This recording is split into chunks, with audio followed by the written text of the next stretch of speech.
Hi friends, welcome to my channel.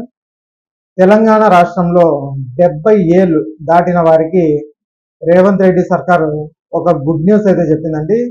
వీరికి పింఛనుపై అదనంగా 15% చెల్లించాలని ఆదేశించింది. ఇంతకీ ఈ 15% పెంచిన పింఛను ఎవరికి ఇస్తారు, ఆ వివరాలు ఈ వీడియోలో తెలుసుకుందాం. మీరు ఇంతవరకు నా ఛానల్ సబ్స్క్రైబ్ చేసుకోకుండా ఉంటే దయచేసి సబ్స్క్రైబ్ చేసుకోండి. దీనివల్ల నేను చేసే ప్రతి వీడియో ఒక నోటిఫికేషన్ మీకు అందుతుంది. లైక్ చేయండి, షేర్ చేయండి. మీరు ఇచ్చే ఒక్క లైక్, మీరు చేసే సబ్స్క్రిప్షన్ మాకు ఎంతో ఎంకరేజింగ్గా ఉంటుంది. వీడియోని ఎక్కడ స్కిప్ చేయకుండా చివరి వరకు చూడండి. ఆలస్యం చేయకుండా వీడియోలోకి అయితే వెళ్ళిపోదాం. తెలంగాణ రాష్ట్రంలో పదవీ విరమణ చేసిన న్యాయాధికారులు రాష్ట్ర ప్రభుత్వం తీపి కబురు అయితే చెప్పింది. 70 ఏళ్లు దాటిన రిటైర్డ్ న్యాయాధికారులు మూల పింఛనుపై అదనంగా 15% చెల్లించాలని ఆదేశాలు జారీ చేసిందండి.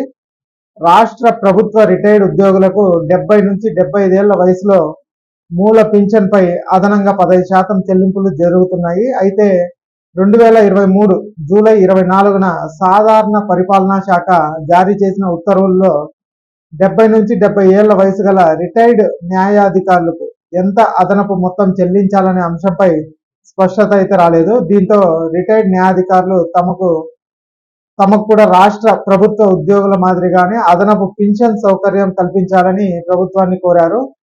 గతంలో 80 ఏళ్లు దాటిన వారికి మాత్రమే అదనపు పింఛన్ చెల్లింపులు ఉండేవి.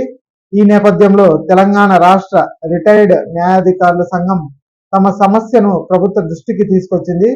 న్యాయాధికారుల సుదీర్ఘ సేవలను గుర్తించి వారి వృద్ధాప్యంలో ఆర్థిక భద్రత కల్పించేందుకు ఈ నిర్ణయం అయితే తీసుకుంది. తాజాగా జారీ అయిన ఉత్తర్వుల ప్రకారం ఇప్పుడు 70 నుంచి 70 ఏళ్ల మధ్య వయసు గల రిటైర్డ్ న్యాయాధికారులకు 15% అదనపు మొత్తాన్ని చెల్లిస్తారు.